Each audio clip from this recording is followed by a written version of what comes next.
Hey guys, what's going on? It's lunchtime, and you know what that means. Another great episode of Roundtable with Steve, because we changed the name from Lunchtime Talk with Steve to Roundtable with Steve. I actually changed it back to what it was originally. And just to give you guys a little background on that, it's because we're online, so we're getting viewers from all over the world. And when I say lunchtime, um, some of my viewers are out in LA, so for them it's breakfast. And then we have viewers that are out in Europe, so for them it's dinner.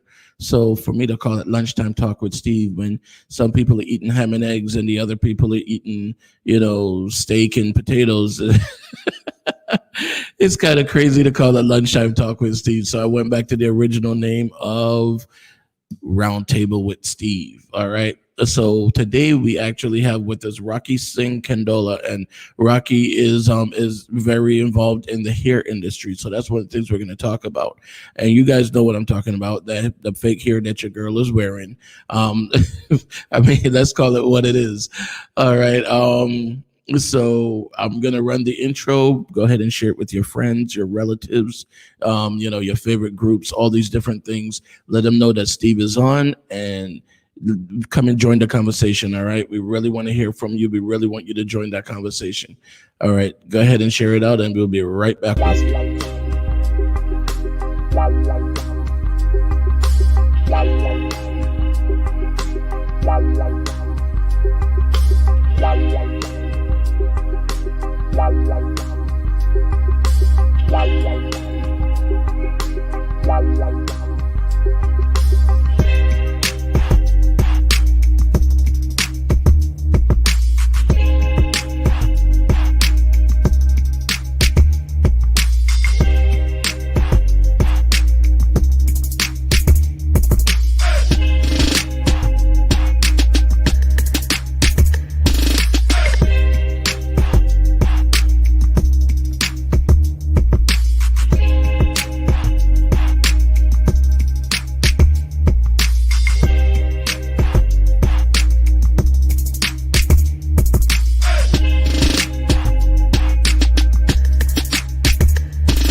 All right, so we are back.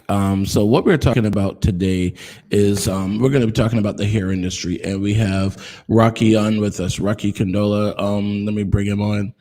Hey, Rocky, what's going on? How's it going? Good. How are you doing? Good, good. Can't complain. You know how we do. So introduce yourself to the audience, and then we're gonna go ahead and jump right into your company and what you do and things of that sort. Okay. Okay, definitely. My name is Rocky Singh Kandola. I'm the CEO and founder of Hair Made in India. We are a world-leading brand of hair extensions, mainly doing business-to-business work, giving all of our clients the ability to run their businesses safely, securely, and with a backed-up team and supplier behind them. All right. Awesome. All right. So now, so you, what is it exactly that you do? Do you source the hair, or do you sell the hair, or how does that work?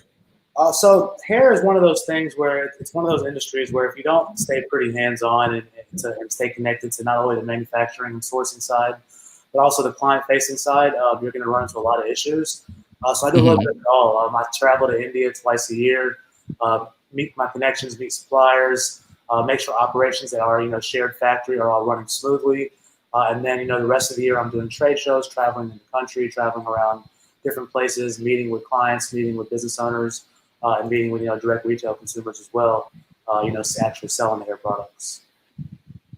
So basically, then, the most of the hair that you're seeing that people are wearing. I mean, have you ever done that? You walk down the street, and you go, "Hey, wait a minute, that's one of mine." I mean, not before I got into business, but now it's so funny. I see people. I used to love making eye connection. I still do, but now I see people's hair first almost. Like as soon as I see someone's hair, I'm like, oh, that might be some good Indian temple hair right there. So So tell me. So first off, one of the things that I definitely have to go there on this is we see that the majority of the customers that are buying these hairs, that are buying the hair pieces are black people, but still black people don't have a foothold in the industry.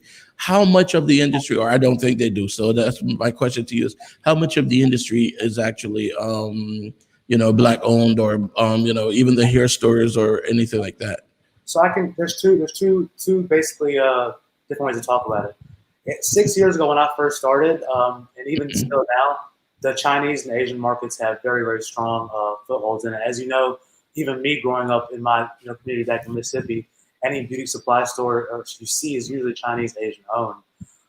That being said, the last, and I deal, like I said, directly with business owners. The last year or two, it has been an overwhelming majority of black-owned women and men coming into the industry and coming in strong. Coming in with investment money, with time, with dedication. People that have been working on it for a while, and I mean, it's really almost like blowing up. Like 6 years ago, it was kind of quiet. It's kind of this and that back and forth. Now there's a lot more black owners coming into it. Mhm. And I deal with most of them directly. They come to my office. They fly out from all over the country, come meet me in LA, and I'm actually seeing it, live in person because like even 4 years ago, I didn't remember this many at all. It was more like a little bit of retail, a little bit of wholesale here and there. Now people are coming and ready to start a business and ready to continue a business and do what it takes. So, how hard is it for a person to get into this industry if they wanted to? How would they contact you, and how hard is it for them to start a hair store? I mean, what kind of money are you talking about for them to start a hair store if they wanted to So, do that? so I mean, as you Because know, you're the supplier to the hair store, correct? exactly. We not only supply the hair store, like I have a very personalized service. Like most time you're just buying hair from people on Alibaba or Amazon or some random foreign country. You're not connected to what's going on. You're not connected to the source, the supplier. You don't get enough information to be able to give to your consumers so you can know how to properly handle them and teach them what they want. For me, I give all my clients that. I work 24/7, and my team is a very tight knit Mm. team that knows the same information I do. As far as money goes, as you know, we live in like a digital age now where e-commerce is just booming, like crazy. And as we've seen during the COVID pandemic, we've seen almost 300, 400% increase in our e-com sales online as well. So that's a very good question I get a lot from business owners. What kind of money do I need? And it really, really varies on budget, goals, timeline, and where each like individual business stands at that time. If you're looking for a brick and mortar, you obviously have to, take in, rent, tax, liability insurance, stock, inventory, so many different multiple things. However, if you're looking to do e-com and you're looking to, start working the way I did, which was going to trade shows, I would get on Google and just go to every single salon in my area and actually bring them these products. You don't really need that much money. You want to have a good bit of stock if you can. What one of my mentors basically told me in the beginning when I first started, and he said it in Hindi, it roughly translates to English as "He who has inventory is king" in the hair industry. Mhm. Right, and that being said, I take it one step further and add on good inventory because like you were saying earlier, it's not really black on. People don't really know where to go. What people are doing is there's so much misinformation and misleading on the market that most of these women out here these days now are wearing stuff, but they have no idea where it actually came from, where it's sourced from, and they don't know what it's mixed with. They don't know what the companies and certain factories do to it. And the point from when a hair is cut from the temple and gets into a manufacturer's hands and goes to a factory, there are so many games that can be played with it to make it a higher or lower quality product. It's almost unbelievable, and the control is totally in the manufacturer's hand to be a stand-up owner of a business or not. Which is why a lot of these companies started saying Brazilian and Remy and Malaysian and Yaki and adding animal names to it and stuff like that. And it sounds good to the marketplace, right? So consumers, they don't really know. They attach the picture with the name, with Cardi B, and then, boom, that's it. And that's so, like, I shy away from that. When people call me and ask me that, I'll laugh a little bit. I'll joke with them and talk to them and let them kind of try to inform them as best as I can. I do my YouTube videos kind of based around the same guideline and align the same thing, kind of informing versus just selling. Well, so the thing is, then okay, you said a lot of games that can be played on a lot of things that can happen between the time they cut it to the time it gets to the market. Like what? What are some of the things that that people should look out for? So, first of all, it's very tough to just see a piece of hair like when you're buying it and know what it actually is. The biggest thing when you're buying hair is you want to know who you're buying from. You want to know the person. You want to be connected to the ownership. And you want to know what their business is about, how they run business. Are they connected to their labor force? Are they going to the Hmm. actual source of where hair comes from? Are they a stand-up person? Are they honest? Are they straightforward?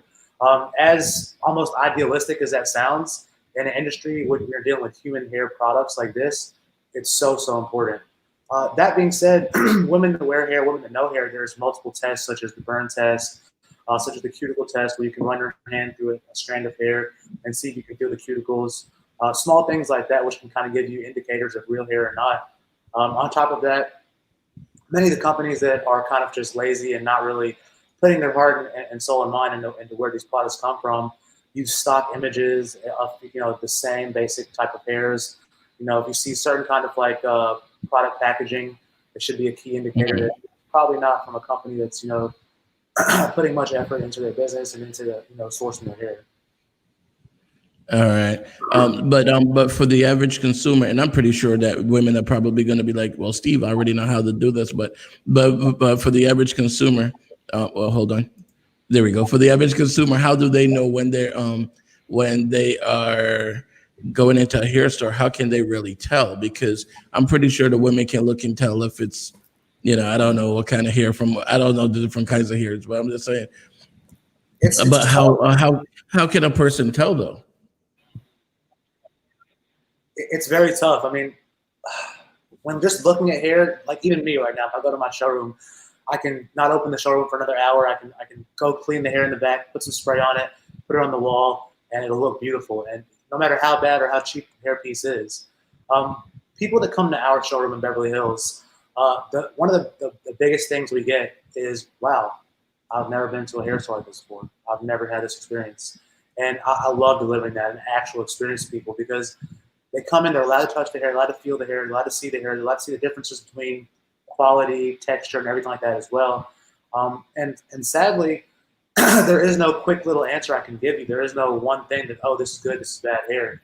Even in my quality of hair, sometimes there's hair pieces in there that aren't as high quality because we're dealing with a human product cut from a human head.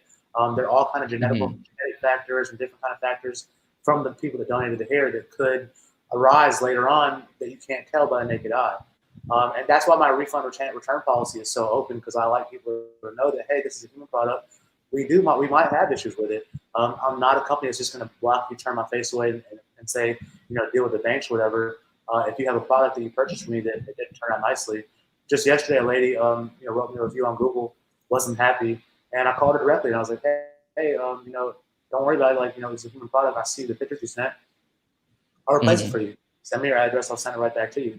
And that's the way I do business. And I mean, I'm connected and I care, and that's what you need in a hair company, a hair supplier, a hair store.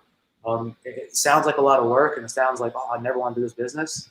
I love it. It's fun. Like, I get to feel my clients. I get to make people happy. I get to make men and women wear hair to make people feel beautiful or more beautiful about themselves with just a simple hairpiece. So I love every aspect of it. I tell people all the time, listen, if you can work hard for someone else, you can work harder for yourself. So people that think you get into business and it's going to be just sitting on the beach sipping mai tais, that's not it, then entrepreneurship is not for you if that's what you're thinking. No. But yeah, the hard work is definitely the fun part of it. All right, I'm gonna need to take a quick commercial break. So you guys out there, while we're doing a commercial, go ahead and share with your friends, your groups, whatever. Just make sure you let them know that Steve is on and we are here at Rocky. All right. I'll be right back with you guys. You are now watching Roundtable Steve. Yeah, I love that. I love that little ad space right there. Nicole Murphy, Eddie Murphy's ex-wife. But let me run a quick commercial real quick. All right. Let me tell you about CCTV RX. With over 30 years in the security industry here in South Florida, they have proven themselves to be the first choice when it comes to security professionals. So whether you're trying to secure your home or your business, there's no other choice. Give them a call today for a free estimate.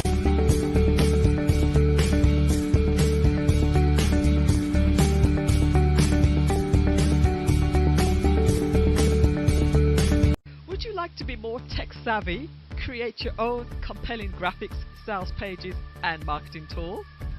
Would you like to effectively use social media to generate more leads? If the answer is yes, register for one or all of the 8-module digital marketing series.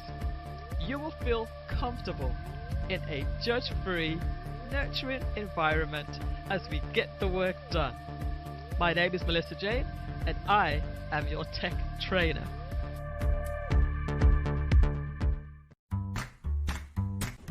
If your car could talk, it would say call Curvin's Car Detailing Service.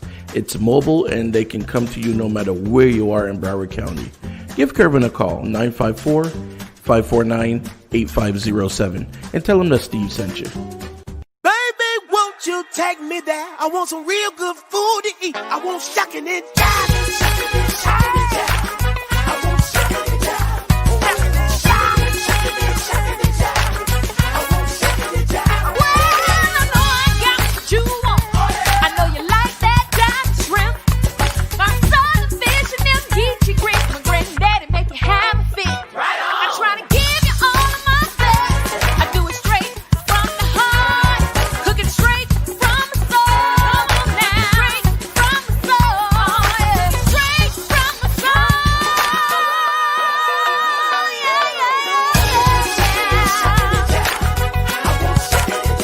Ooh, that's what it is, what it is. That's where it's at, that's what it is. Come on down and shuck it and jive and Cajun food with an old school groove. Our designers to get your taste palette back in line, baby. Follow us at We Shuck It.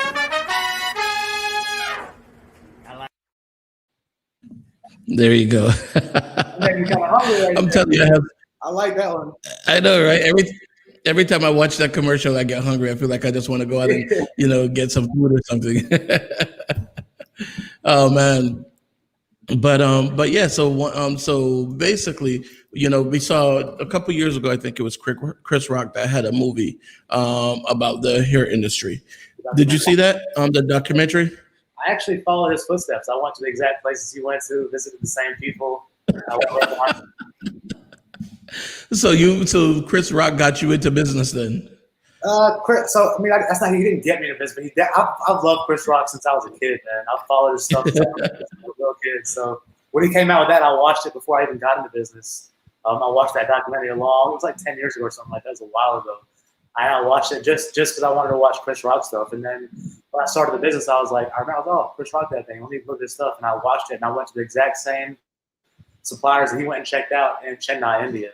I went there, I saw them, I met them, had a picture of him, Chris Rock on the wall. Like, it was cool.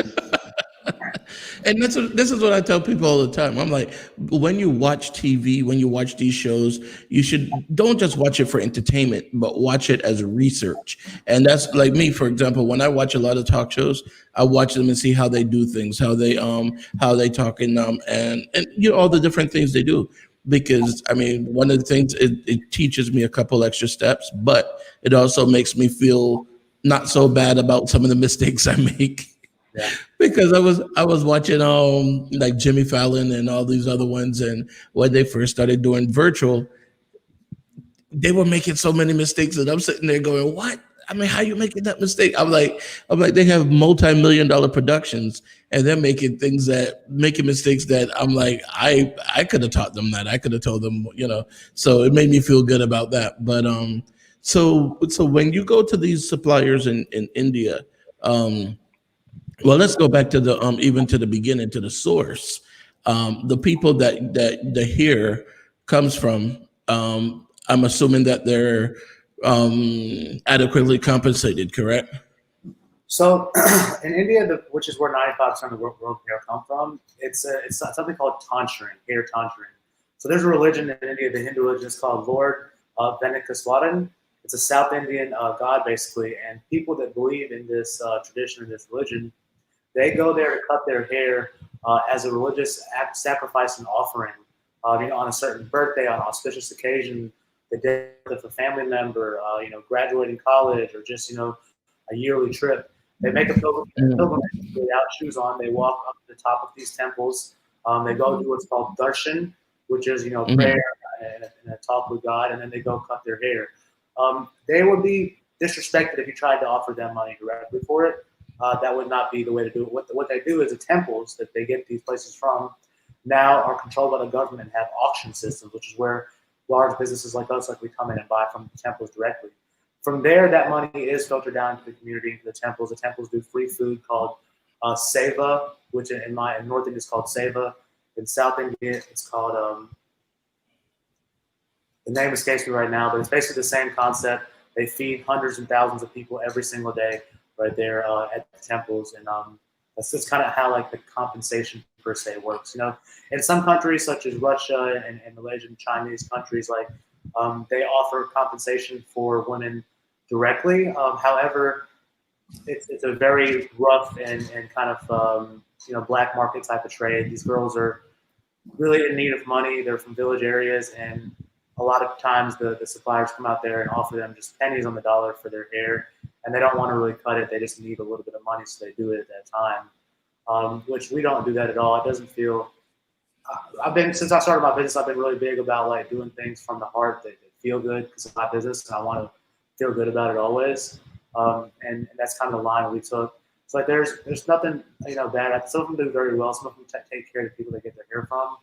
But from what I've learned, researching, many of them don't do that at all. And that's still a very small part of the market. The larger part of the market comes directly from India, directly from the temples. The temples have one temple in particular has over 300,000 visitors per day.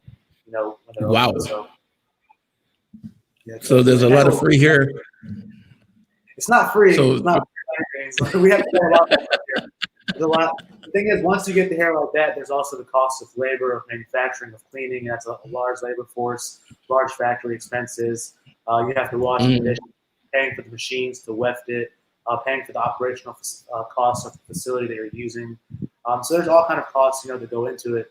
If someone wanted to come from America or anywhere and come buy directly from the temples, they wouldn't even be able to. You'd have to have, you have to sign up on the registration on the website. You'd have to have Indian tax ID, land, bank accounts, and then put a deposit down of close to $250,000, and then you enter an auction system. And from that system, you don't even know what you're getting. You have to just keep buying, keep trying.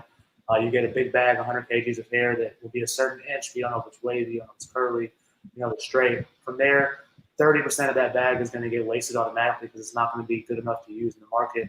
And that kind of hair that we waste will we actually sell to the Chinese and Asian markets. And they have a magic method of, putting silicone and different things in the hair and processing it in a way that, they can sell it again, which ends up, being harmful sometimes and not good quality sometimes. But, some of those companies do well also. So it's a very, very deep and complicated industry and game. So.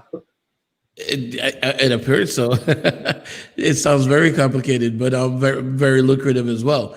But so I mean, it's just okay. So, what about these eyelashes? Do you guys do the eyelashes too, or is that something that you just use from your hair? I mean, how does that work? Because I see women with eyelashes that are like this long, and they're like, "Hey, how you doing?"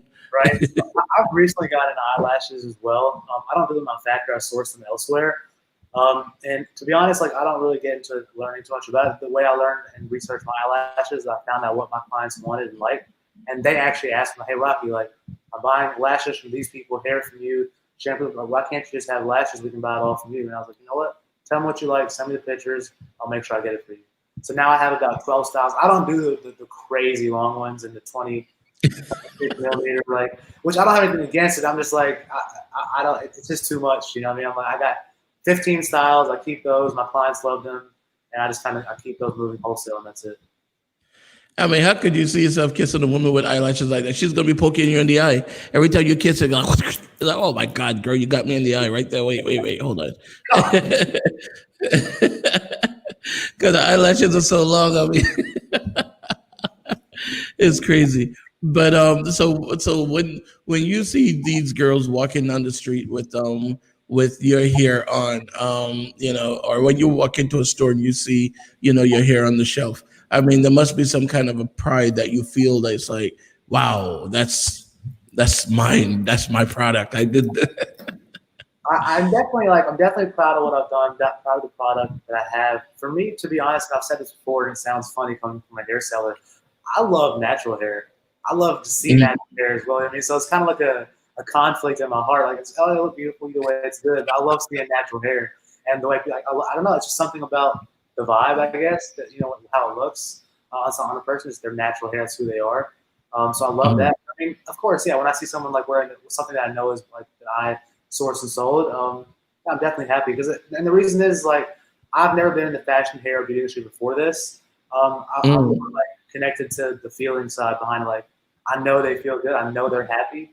I know they reach out to me like, Rocky, I love this. I'm getting so many compliments on it. People think it's my real hair. That's the part that I love. That's the part that I'm like, yes. Like, So what about like those lace fronts and stuff like that? You produce those, or you just produce the hair to the people to make them? Which way? both. I do anything with hair, the lace front wigs, the keratin tips, the clip-ins, micro bead loops, tape-ins, wefted bundles, loose bundles, closures, frontals, HD, 360, full lace wigs. Everything, the whole spectrum. I just don't deal with any kind of synthetic hair. It's the only thing I don't do is synthetic hair. So let's say one of my viewers wanted to get into the business. Do you have any kind of mentorship program, or I don't even know what to call it, where you can help them to get into something if they wanted to start an online hair store, or if they wanted to start a brick and mortar store?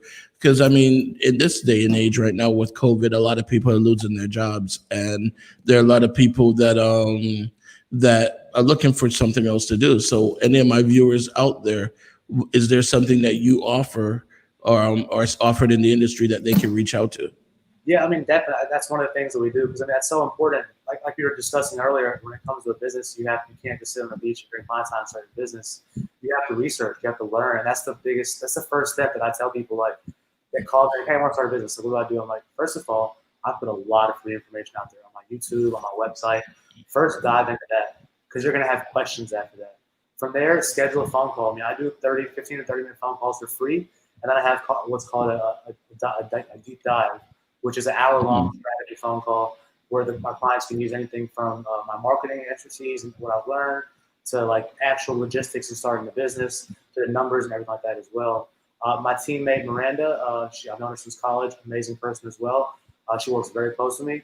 She actually does the branding and the marketing side directly for our clients as well. If they need help getting their logos, their design, their site work done. And we're not a traditional random company that's going to put you in touch with the operator. We talk to you directly. We do FaceTime calls. We'll work with you until you understand what it is that you need. And that the biggest thing I see where people fail is they don't put the time in to understand, to learn, to really find out what's going on. Beyond that, another step, I actually take people to India on tours and show them the temples, show them the factories, teach them what is actually happening. And the power of that comes from um, the ability as a business owner to be confident in what they do, what they know, and have that knowledge properly. That people don't understand how powerful that is. As an owner, to have that confidence, not a false sense of confidence that you just don't really know anything, you're just trying it. The true confidence that comes from actually knowing what's happening, the source from the A to the Z, allows you to just expand and scale your business, beyond your belief almost. And that's good. I mean, well, first I'd like to do the tour to India. I don't want to go do the hair tour, but I just want to go to I just want to go to India. I want to do the temples and everything. That's pretty cool. It's a cool thing. I took a couple. I took a father and daughter couple, and the father came along, and I was actually able to help the father get his book published, get his T-shirt manufactured, and they got to see other stuff as well. I showed them the nightlife, I showed them the food, I showed them the alcohol. Like I love India. I was born and brought up in the States, and I was born and brought up in the deep South, so I kind of lost touch with my identity. I was actually ashamed of who I was as a kid. I remember being like, why am I not like the little white kids that are having fun and they get all the candy and Halloween, this and that, blah, blah. And as I got older and started traveling back to my country, I was like, wow, I have an amazing, beautiful, diverse country over here. and I just fell in love with it. But now when I take people back, I get to show them around and show them how the third world country is kind of the same, and people are a little bit the same, but they're different. And the food and the culture, like I love doing that. So how old were you when you first went back to India? I was a kid. So my dad sent me there when I was 11 to live by myself, to be there. He's having a little bit of problems dealing with me as a kid. So he's like, I'm sending him to India to go get a cultural experience. But I love traveling around the country. I played tennis. I hung out with the cows and the animals. I snuck out from the houses and went to the chicken markets at night and got food. And from that point until I was older, I always took a trip with family, maybe once or twice. As an adult, the first time I really truly went was after I graduated college and got to tour the country. And that's when I really started to fall in love and like, wait a minute, I'm kind of liking it over here.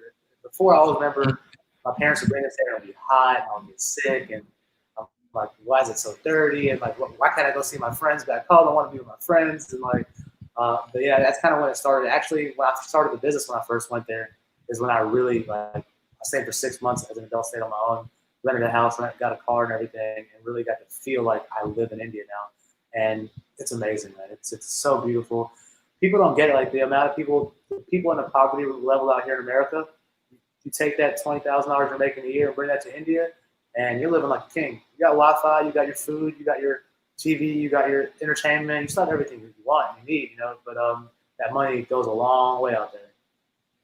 So how would a person then get, and I mean, you're talking about the hair industry, but there's so many different industries as well. You have everything from the fabric industry to the clothing industry, making clothes, all these different things. If a person wanted to find out about doing those things, how would they go about doing that? Is there like a chamber of commerce or something they can reach out to? India's a little bit disorganized. I mean, the infrastructure is not 100% built the way it needs to be yet. But you can just reach out to someone like me. I know I researched many of those trades you just discussed, such as clothing, such as fabric. Those are all business ideas I had in the beginning that I tried to do. Basically. And as Marcia said, the South can do that, and definitely true what Marcia is saying as well. It does take away your identity a lot of times in the South, and that's one of the things she's saying. Yeah, it really does. It's something that I struggled with a lot as a kid, and I had to really grow into myself, understand myself and who I was and my culture. My father made us learn Hindi and Punjabi, and I definitely learned it then. But my first language was English, you know what I mean? So it was definitely easy. Thank you, Dustin. Yeah, Dustin. Yeah, Dustin wants to go to India with you as well too. I'm telling you, you're going to find a lot of people that want to do it because now with the way that business is and the way that things are going, it's whoops, I think I clicked on the wrong thing. My feedback. Now with the way that business is and the way that things are going, a lot of times what happens is now people are starting to see the opportunities that are available outside of the United States and outside of their area, whether it's their state or their county. And especially now, I mean, now you can have a business meeting on Zoom, so it's like, it's so much easier. It's so much better to reach out. And I always encourage people, expand. So that's why I'm asking you about different things, because I know a lot of people that are watching and they have ideas and they may not know how to start, but then you find that you might be able to help them with that half an hour phone call. And it may not even be about hair. They may say, hey, I got this design. I want to find a place to make these clothes or whatever, and boom. Yeah. People that get caught up on what the exact business is. I was talking to a friend out here on the beach, Chris, a couple weeks ago. He's in the food industry, and we were comparing our timelines. We've both grown together the last 3 years, on our own businesses, and we were kind of comparing like the things we did, the talks we had, the steps we took. And at the end of it, we were both like, man, this is so aligned. Like, business is just business. Like, if you're putting yourself out there, if you're overcoming your fears and just getting into what you want to do and trying things, it looks the same from a bigger picture view. What the actual business is, sometimes there's like small details that are different, but it doesn't really matter. The biggest thing I tell my clients and people that I work with is start today. Like, don't get so caught up in making it perfect and not wanting to fail and being worried. Start right now, because you can start like you're saying, on a Zoom call, start reaching out to people. Reach out to me. I love talking about this stuff. So if you call me and you want to have a chat about it, and if it's something I know about a little bit even, I will give you whatever advice I have, whatever experience I have. I don't like just giving advice. Like I'll tell you what I know about it personally. And that's the way I learn now. I listen to YouTube, podcasts, videos. I reach out to random people. And people know business. There's always something you can learn about business that you don't know, from a person starting to a person that's the CEO for the Fortune 500. There's just so much information out there because people like to connect business and personal and this and that. But what do businesses do? They deal with humanity and people. And that's kind of what we need to be aligned with, is humanity dealing with business. Mm-hmm. I'm not sure what kind of herbal products. I don't even know how to pronounce that name. So. Ayurvedic herbal supplements. That's something that you would need to just basically look on a legal site or consult not even a lawyer. You could possibly consult like a legal aid or something like that and ask them about what kind of certification you need. Amazon is very strict, on how you're selling certain supplements. I know that if you don't make any certain claims that it can actually help people doing certain things, then that's one thing you have to. You can't actually say, hey, this will cure your weight loss. You can say it can help with weight loss. It's the way you word it. And Amazon actually has a lot of help if you reach out to their team and you say, hey, I'm looking to sell these products. I need to know how to stay in the guidelines. They'll help you out a lot. And then from there, you look on the FDA website as well, and it can teach you a lot about what kind of certifications, what kind of things you need to do to make sure you're able to sell your products on there as well. She was asking if you can pin your contact. Yeah. How do I do that? My direct phone number is 228-596-5678. I answer my phone. I don't have an answering service, so call me directly. I'll do more than I can to help you out. And you said it's 228-596? 5678. That's an easy number right there. Man. I was like, I'm not letting go of this number ever. So that's his number right there. I just posted it. And that's the thing. I tell people all the time. Like my number, I give out my number all the time. I give it out. Last night I was on a radio call in London, and I was giving out my number. It's like people are like, "But you give your number to everybody." So, I mean, most of them aren't. First off, most people aren't going to call, and then even if they do, that's what it's all about. It's all about helping other people. I help you, you help me. That's how it works. 100%. And if you're international, just put a +1 in front of the number, and you can reach me for anyone in the world. So. Yep, and on WhatsApp too, because WhatsApp is the best thing. I tell you, I love it. You know what's so crazy? 5 years ago, maybe 6 years ago, you go to the village in India, and they didn't have no one's connected. Now, in my father's tiny little village of Musapur, with a couple hundred people there, in the middle of a farmland that you can barely find on a map sometimes. These guys have WhatsApp, 3G on a cell phone. They're connected to the entire world. So it's. I'm telling you, is great. Like I would get, people emailing me or even, DMing and contacting me because they see my show. And sometimes I'm getting people from all over. I'm like, wow. I'm like, you're watching my show in Spain? I'm like, wow, that's great. Or in Africa, and I mean, I get people, from different parts of Africa, from Ghana and different things. So, and I'm like, wow. I mean, who'd have thought this little kid that, from Barbados would have people in Africa and Spain and Hawaii and all kind of places listen to him, Canada, Alaska. I'm like, what? It makes me feel good, though. I'm telling you, I feel great when those things happen. Hey, let me run a quick commercial break again, all right? And I'll be right back with you. All right. And I got to do my promo first. Wait. This is Lamont Rucker, and you're watching Roundtable with Steve. All right, let me run the commercial. I'll be right back with you. Let me tell you about CCTV RX. With over 30 years in the security industry here in South Florida, they have proven themselves to be the first choice when it comes to security professionals. So whether you're trying to secure your home or your business, there's no other choice. Give them a call today for a free estimate.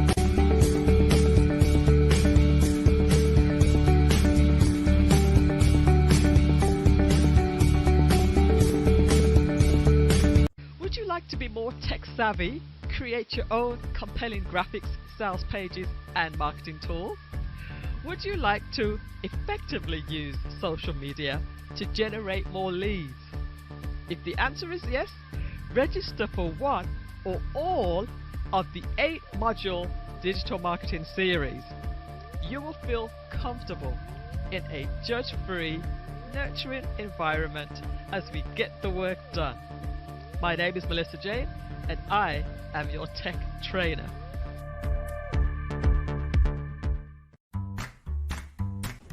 If your car could talk, it would say call Curvin's Car Detailing Service.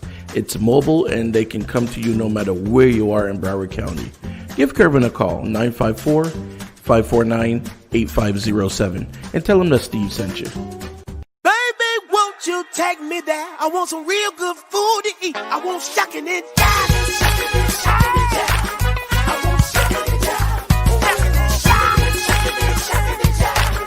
I want shucking and jiving. Well, I know I got what you want. I know you like that diamond shrimp. My son, the fish, and them geechee grits. My granddaddy make you have a fit. I try to give you all of my best. I do it straight from the heart. Cook it straight from the soul. Now, straight from the soul. Straight from the soul.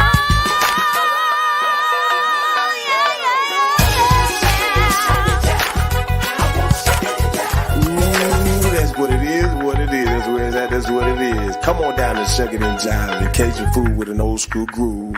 Our designers to get your taste palette back in line, baby. Follow us at We Shuckin'. I gotta give them a follow, man. When I go to Miami next, I gotta go to Shuckin' and Jivin'. That's it. I'm doing it. I'm doing it. Hey, tell them you saw it right here on my show, okay? I know y'all saw the commercial on the Steve show. Like, I had to come see you guys. Man, next time if you come to Miami, you let me know because I'm in Broward County, just north of Miami. So you let me know and we'll go over to Shuckin' and Jive together.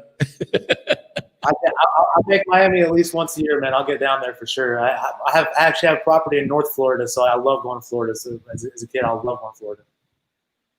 Yeah, it's cool down here. I like it, and the weather's always good. You know, The water's warm. So, our water out here in LA is freezing. Like, it's freezing cold, but the water out there, the Gulf water, oh, it's beautiful. yeah.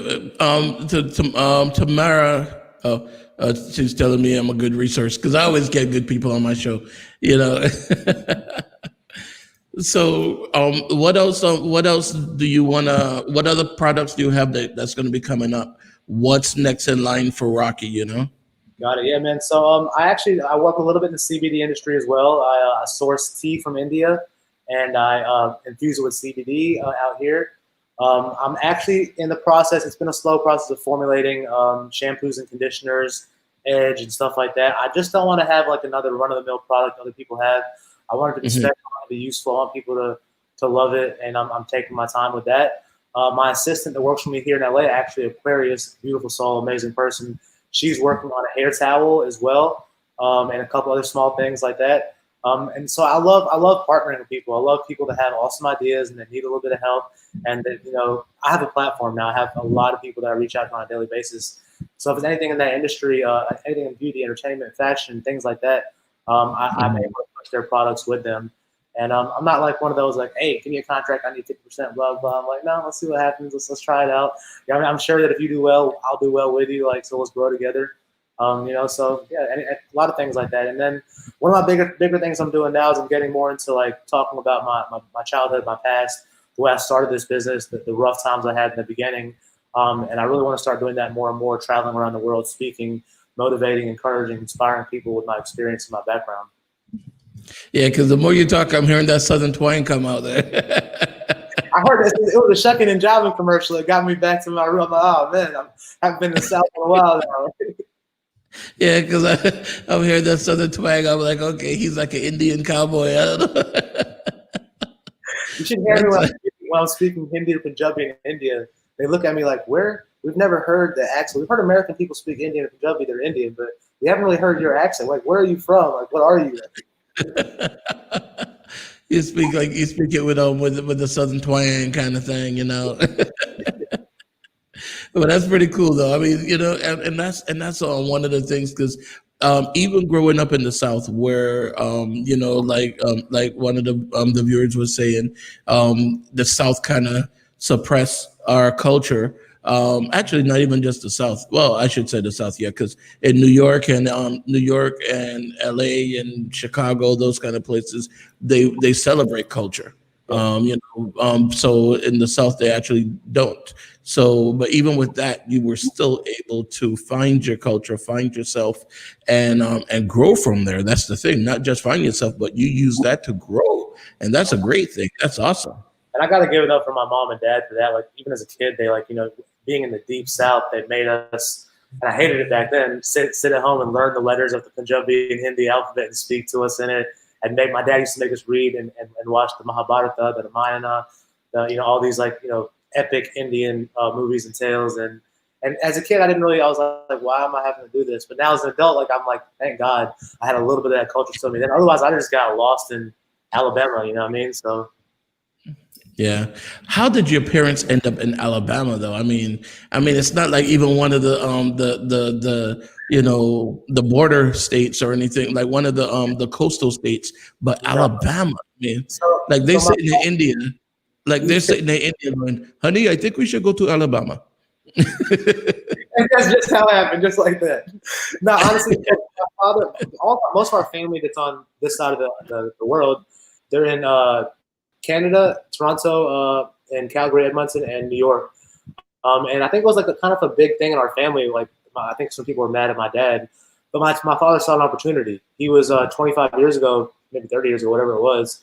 He was going to move to the South because he was one of the only cardiologists available on the Gulf Coast at that time. So he came down, set up his practice, and was amazingly successful because he saw an opportunity in a place that needed cardiology, that had lower cost of living, and he took the family and moved us down there.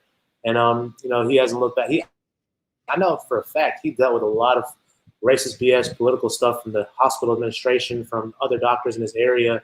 And even when I got a little bit older, I heard about some of it, and I was always kind of a hothead, like, tell me where they are. I'm gonna go find them right now. I'll tell them what's up. Like, and he deals with things differently. He deals with things he fights with his mind. He's an amazingly smart guy. So, that's what it was. He saw the opportunity down there, and he took it and opened up practice and hasn't looked back since.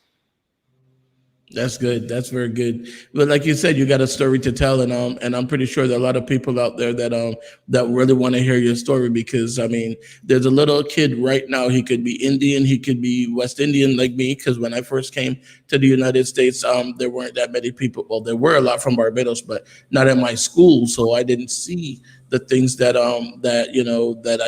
I'm seeing today, which it's good that these kids now have a lot of pride, regardless of which island they're from, and they have their flags and their culture. But there's got to be, I'm sure there's still some little kids right now that don't realize that like you said, their parents making them watch those movies is a good thing. Learning your culture is a good thing. And it gives you the foundation to build on, That's a lot of Indians in Houston. Yeah.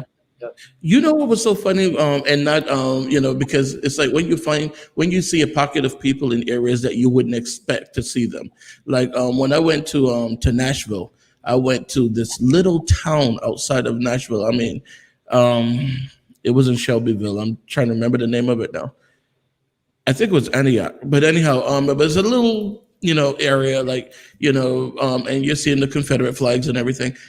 And then there's like a whole set of Muslims all over the place. I'm talking about black, all different kind of Muslims, and I'm like, wait a sec, I would not expect to see them in the middle of Tennessee, in a place that I'm seeing Confederate flags flying all over the place. But you know what though? They were all really proud, and I went to a few of them, the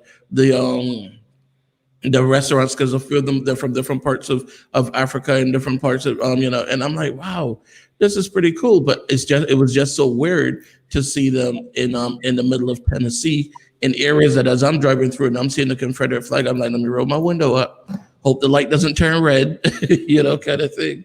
But it was really cool though. So like for you to grow up in the middle of Alabama, where a lot of people wouldn't expect to see people that are from India, that's really good. It brings the culture to different areas. I think that's what's going to help to make this country move forward when it comes to diversities, because now we live among other people of different cultures, different religions, different races, and we start to show them that we're good people. Exactly.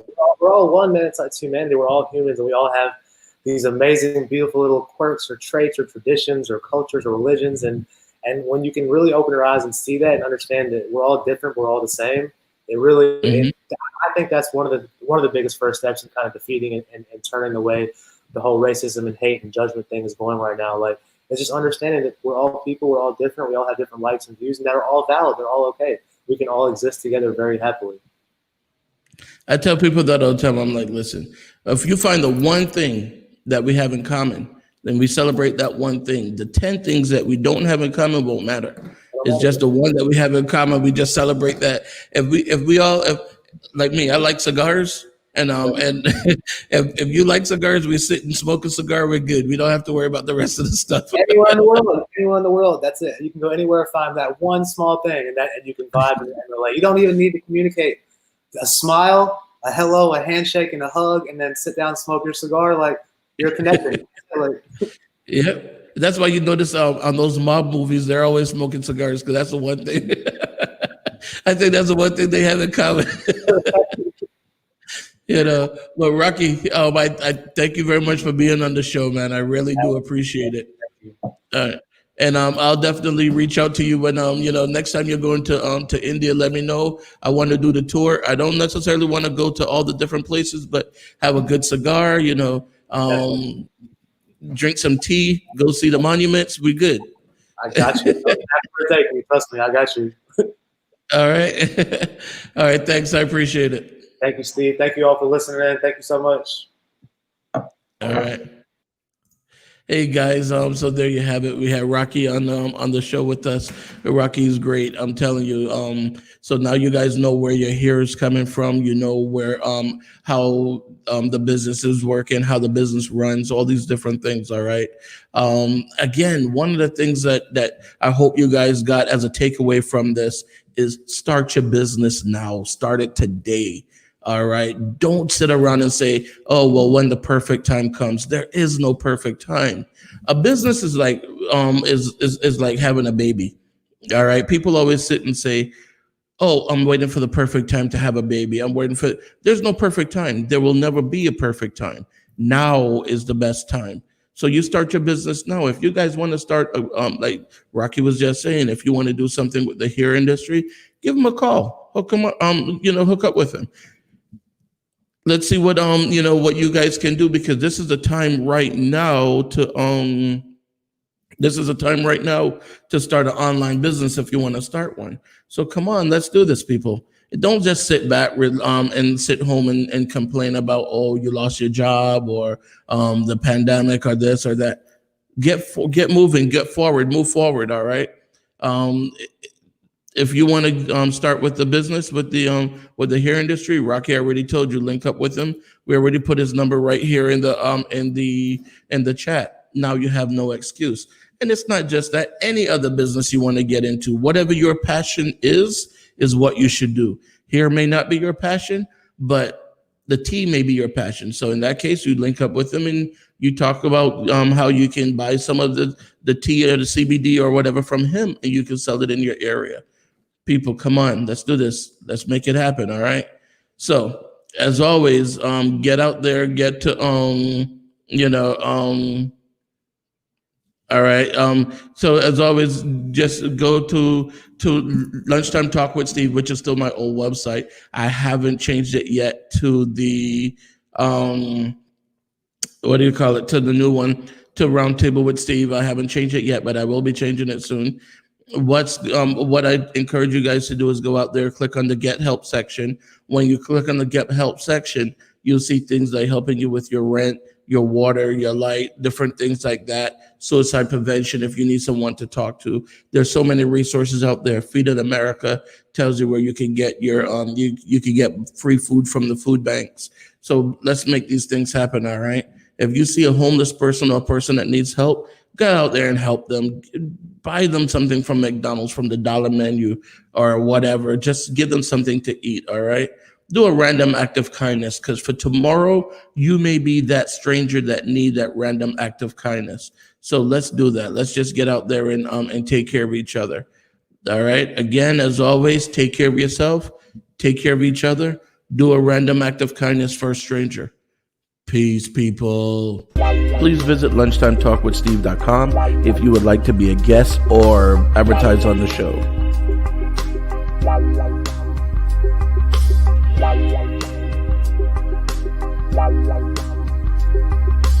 If you're interested in any of the products or services you saw on the show today, or if you would like to be a guest on the show, please visit our website, lunchtimetalkwithsteve.com.